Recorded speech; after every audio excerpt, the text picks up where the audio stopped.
ассалому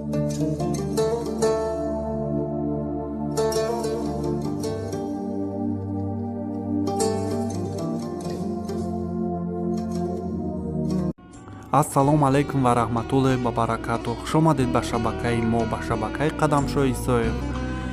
дӯстони азиз, барои пешрафти шабака ҳатман дар навор лайк гузошта ва обуна шавед, чунки пешрафти шабака аз шумо вобастагӣ дорад. имрӯз як саргузаштеро пешкаши шумо мегардонам, ки беҳад саргузашти вазмин ва аламовар ҳам ҳаст. дӯстони азиз, ногуфта намонад, оиди навор дар комментария ҳатман нависед ва номрое ки дар бораи экранай дар телефонатон сахранӣ карда гиред, ё ин ки ба шумо ё ин ки ба дӯстонатон билети арзон дар кор мешавад. мо барои шумо билети арзона пешниҳод мекунем. инак шурӯъ мекунем ба қироат кардани номае ки ба дасти мо омадааст. салом ба ҳама шунавандагони ин шабака. дар зиндагӣ надоштам нафаре ки рози дил кунам. раҳмат ба шумо, коргардони ин шабака. ҳамрози дили ман гаштед. мехоҳам қиссаи зиндагии худро ба шумо нақл карда маслиҳат бипурсам. падарам соли 2000 дар беморхона бистарӣ гашт. табибон баъди ташхис гуфтанд, ки ба сактаи қалб гирифтор шудааст. азбаски дар оилаи мо писар нест, нигоҳубини падарамро ман ба зимма гирифтам. 4 моҳ шабро шаб, рӯзро рӯз нагуфта барои наҷот додани ҷони падарам кӯшиш кардам, вале тақдирро тадбир карда намешудааст. падари аз ҷон азизтарам ба ҷои сиҳат шуда ба поҳ бархезад, дубора ба сактаи дил гирифтор шуда ин дунёи бевафоро абадан падруд гуфт. пеш аз маргаш падарҷонам васият кард, ки баъди сари ӯ хоҳаронамро сарбон гашта хору зор шуда намонам. ба хотири иҷро кардани хоҳиши вопасини падарам баъди гузаронидани маъракаҳои мотамӣ дар заводи алюминии тоҷик ба кор даромадам. музди меҳнатамро пурра барои оила сарф мекардам. шароити зиндагиамон ба шарофати ин коргоҳ рӯз то рӯз беҳтар шуда, ба қавли мо ҳам ба қатори одамон даромадем.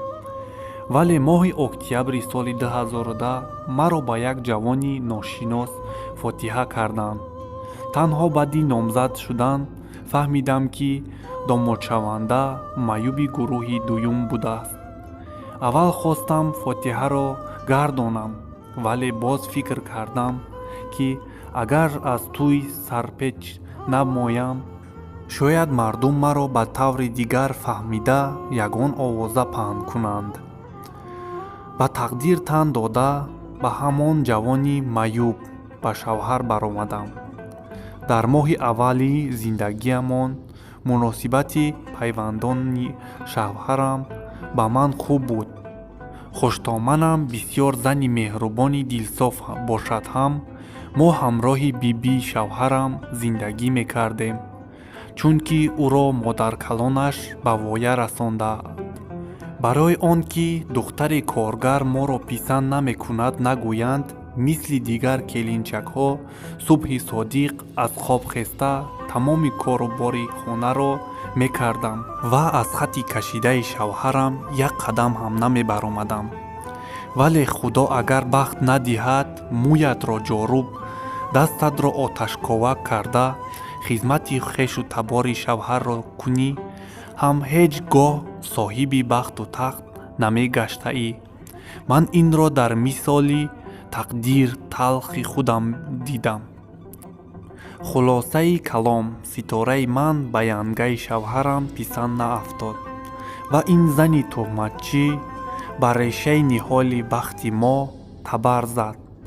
намедонам аз рашку ҳасад буд ё чизи дигар, ки зани тағаи шавҳарам дар бораи ман ҳар хел гапҳои дурӯғ зад. моро ҷанг меандохт. шавҳарам, ки марди маъюб буд ва ба худаш чандон боварӣ надошт, ба суханҳои дурӯғи янгаҳаш дода шуда маро азоб медод.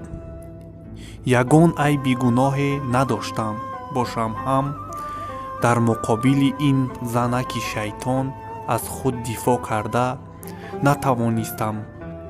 Билохира корд ба устуғонам расид ва аз тӯҳмати иғвои безор шудам. ба хонаи волидонам баргаштам. духтар як маротиба аз хонаи падару модараш барояд, дубора баргаштанашро касе хуб қабул намекунад.